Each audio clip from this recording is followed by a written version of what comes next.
Magandang araw mga kaibigan. Pag-usapan natin ngayon ang naka-schedule na pagbisita ng Pangulong Marcos Jr. Dito sa Mindanao. Okay. Last April 2, 5 and 6, naka-schedule siyang magbisita yan sa rally, kaya lang hindi natuloy. So ito, may nakapost na balita. Basahin ko lang Today, April 11, magbisita siya.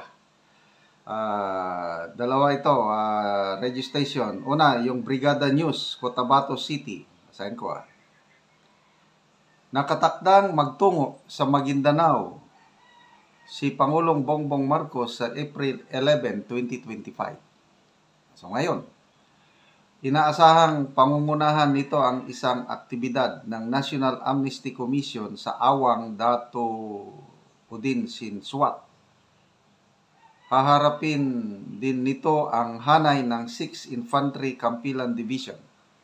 Bukod pa kay PPBM, inaasahang kasama rin nito si DILG Secretary, DND Secretary, o PAPRO Secretary, o si General Galvez ito, at maging ang bagong Press Secretary. Kaugnay nito, mas hinigpitan pa ang seguridad sa siyudad ng Cotabato at sa probinsya ng Maguindanao. Hinigpitan daw ang security. Okay, may isang post, Brigada News FM naman to. Mamaya magbasa tayo sa mga comments. Grabing mga paghahanda ng mga DDS. Naghahanda na sila. Okay, 89.3 Brigada News FM Cotabato City. Nakatakdang magtungo sa Maguindanao si Pangulong Marcos sa April 11, 2025.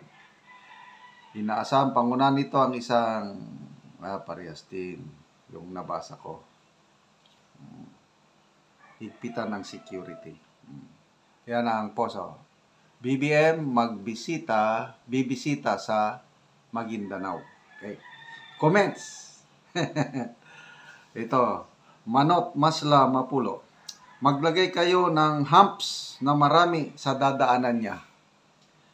Gaya nung sa kusyong Dato Udin Sinsuat para maalog utak niya at maisip niya na mali ang napuntahan niya. Humps. Haj Kamsa.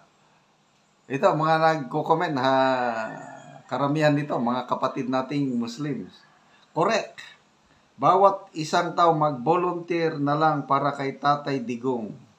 Green karton o ribbon kahit lumang damit basta mabasa lang. Sulatan ng Duterte tas itali sa mga poste. Wow! Parang yung kanta na tie a yellow ribbon on the old oak tree. Ito naman green. Green ribbon. Suporta kay Duterte.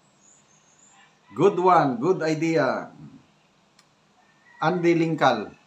Basta dito, ang daming comments pro Duterte, negative kay PBBM. Walang problema, basta Duterte ang isisigaw namin. Ha ha ha. Sisigawan nila. Tama ka dyan, Duterte pa rin, isisigaw natin.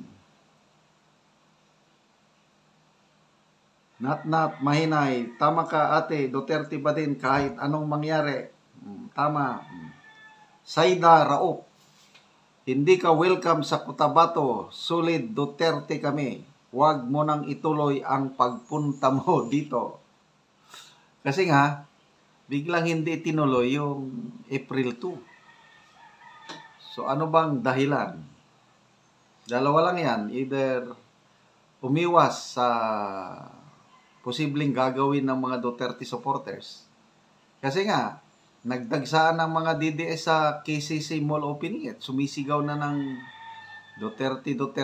Tapos, daw lang ito. Maraming nagdala ng itlog at kamatis na ibabato. Sa galit na siguro ng mga kapatid nating Muslim. Kaya sabi nila, hindi ka welcome dito sa Cotabato Riyadin Nanding. Okay, Duterte pa rin ang sigaw sa pagbisita mo. Annalisa Doria, ha ha ha, tama, tama, Duterte pa rin ang sigaw ng madlang people. Islam Mil, sana di nyo na pinaalam papunta dito ni Ngagba para di mag-rally ang pro Duterte, mapapahiya lang siya at wala rin pala siyang iya. Grabe naman. Mapapahiya lang siya. Kaya lang, ay, sandali, wala naman pala siyang hiya. So, hindi na mahihiya. Julie Hulgado, singkapal pa ng swelas ng tupa ang pagmumukha niya. Bill. Nas Gumiran, mag-ingat ang buong Maguindanao del Norte, baka patibong yan. Magpapaambos kuno tapos para makapag-declare ng martial law, wala ng eleksyon. Siya na mamahala ng matagal.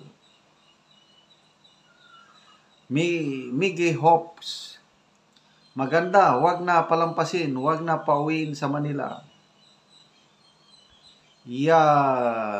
Habibi Manto, ang galing ni Ngagba. Kasi sa 6 siya nag-venue. Oh. Hindi siya, ang lakad niyang ito, hindi political rally, ha? Kasi yung na-postpone niyang lakad, yung April 2, 5, and 6, political rally yun. Sa ito, more on security matters. Yung National Amnesty Commission, parang may nabigyan na yung dating humawak ng armas, lumaban sa gobyerno, binigyan ng amnesty, bibigyan na sila ngayon ng safe conduct pass. Which is good naman, para wala nang gulo. Maganda ito, yung peace process. Kaya tahimik ang Mindanao ngayon, dahil mga kapatid nating Muslim na dating humawak ng armas, wala na. At yan, nagawa yan panahon ni PRRD. Ito itinutuloy lang nila. So, kaya lang pagdating sa eleksyon, rally, parang takot na silang magkaroon ng rally. Kasi kung rally, ito, dahil military camp yung bibisitahin niya, hindi basta-basta makalapit ang mga sibilyan. Siguro along the highway lang. Kung mabantayan nila yung convoy, pwede magsigaw ang mga tao ng Duterte. Kaya lang dahil loob ng kampo, 6 Infantry Division, walang sisigaw ng Duterte. Yung mga nabasa ko pang comments kanina, ihanda ang mga kamatis. Maghanda ng maraming kamatis, kagaya ng ginawa nila noon sa KCC Mall. Kaya lang, hindi naman tinuloy. Okay, good luck po sa pagbisita. Kaya lang, good luck sa mga DDS sa inyong hinandang sorpresa o pasabog.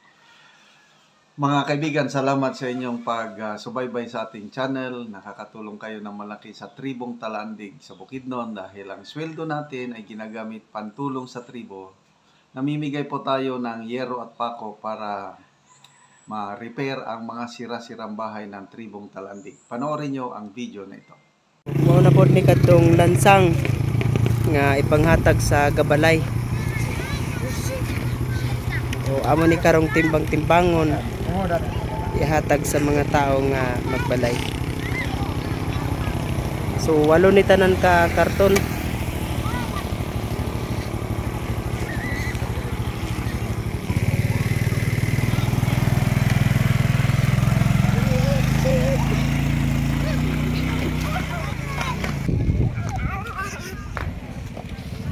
So daghan na gid kaayo nga pags.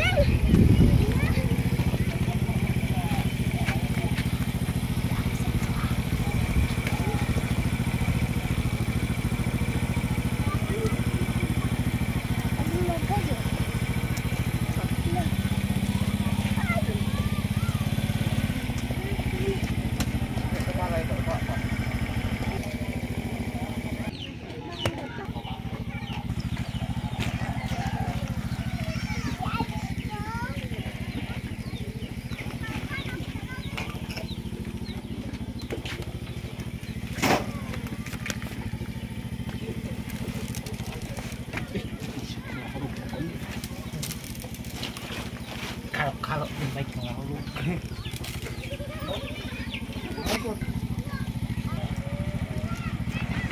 So, divide dun dayon ni sa magbalay. Muning timbangon para ang tanan nga magbalay matagaan aning lansang apel sa yero.